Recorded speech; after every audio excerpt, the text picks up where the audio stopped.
اسد مینگل بلوچستان کے سابق وزیر اعلیٰ سردار عطاءاللہ مینگل کے بڑے فرزند اور سابق وزیر اعلیٰ اختر مینگل کے بڑے بھائی تھے، جن کی عمر 19 سال تھی اور وہ کراچی میں نیشنل کالج میں زیر تعلیم تھے۔ اسد مینگل کو سیاسی بنیادوں پر بلوچستان کا پہلا جبری لاپتہ نوجوان قرار دیا جاتا ہے۔ سردار اختر مینگل کا کہنا ہے کہ 1974 میں وہ 14 برس کے تھے۔ انہوں نے کہا کہ ہمیں اطلاع ملی کہ اسد کی گاڑی پر فائرنگ ہوئی ہے۔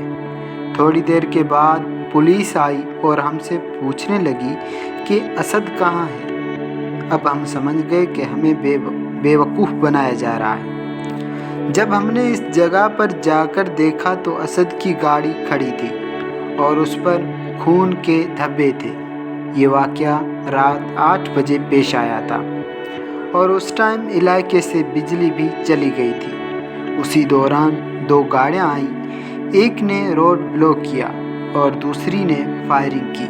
وہاں ایک طالب علم نے یہ سب دیکھا تھا، جس نے یہ گواہی دی تھی۔ جس روز یہ واقعہ پیش آیا اس دن وزیر اعظم ذوالفقار علی بھٹو کراچی میں ہی تھے اور انہیں سندھ کے وزیر اعلیٰ غلام مصطفیٰ جتوئی نے ٹیلی فون کیا اور بتایا کہ شہر میں کوئی غیر معمولی واقعہ ہوا ہے۔ اس سے اگلے روز وزیر اعظم ذوالفقار علی بھٹو کو پشاور جانا تھا۔ وزیر اعظم نے فوج کے سربراہ جنرل ٹکا خان سے کہا کہ وہ پشاور میں ان سے ملیں۔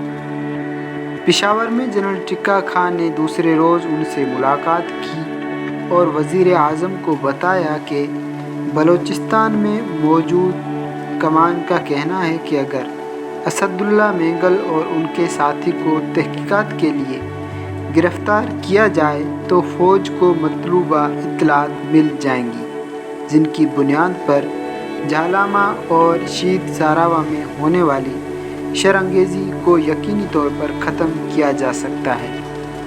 فوج کا خیال تھا کہ اس مقصد کے لیے ان دونوں کو گرفتار کیا جانا ضروری ہے۔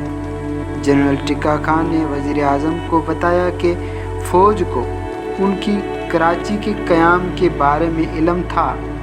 فوج کا خیال تھا کہ جب ان کی کار چلے گی تو آگے جا کر انہیں SSG کی ٹیم اپنی کار آگے لا کر روک دے گی اور پھر انہیں زبردستی اپنی کار میں ڈال کر کوئٹہ پہنچایا جائے گا، جہاں ان سے پوچھ گچھ کی جائے گی۔ تاہم فوج کو یہ معلوم نہیں تھا کہ اسد اور ان کے ساتھی کے پاس ہتھیار بھی ہوں گے۔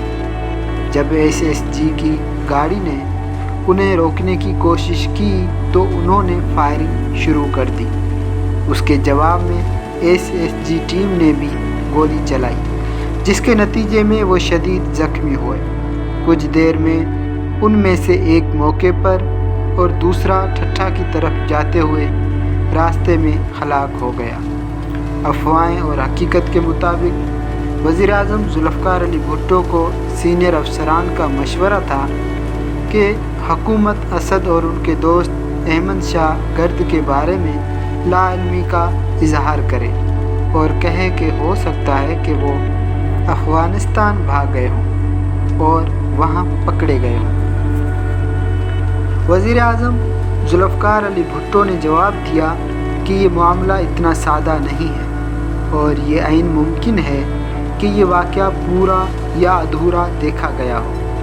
اس کے علاوہ ان کی کار مل چکی ہے جس پر خون کے دھبے ہیں۔ خود لوگ اندازہ لگا لیں گے کہ کیا ہوا تھا اور عوام کبھی اس بات پر یقین نہیں کرے گی۔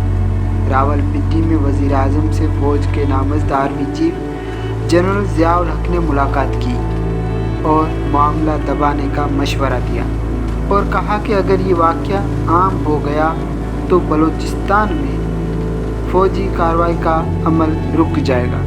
سردار اختر مینگل بتاتے ہیں کہ ان کے والد عطاءاللہ ان دنوں حیدرآباد سازش کیس میں گرفتار تھے۔ ان کو اسد نے آگاہ کیا تھا کہ ان کا تعاقب کیا جا رہا ہے۔ اور والد نے انہیں اپنا خیال رکھنے کی ہدایت کی تھی۔ ان کے والد جیل میں تھے، چھوٹا بھائی منیر اور 2 چچا پہاڑوں میں تھے۔ اسد گھروں کو سنبھالنے والے تھے اور وہ اس وقت نیشنل کالج کراچی میں طالب علم تھے۔ سردار اختر مینگل کہتے ہیں کہ گرفتاری کا خدشہ تو تھا، لیکن یہ معلوم نہیں تھا کہ اس طرح سے غائب یا مارا بھی جا سکتا ہے۔ اس کے بعد پتہ نہیں چلا، نہ ہی حکومت نے رابطہ کیا۔ Thank you.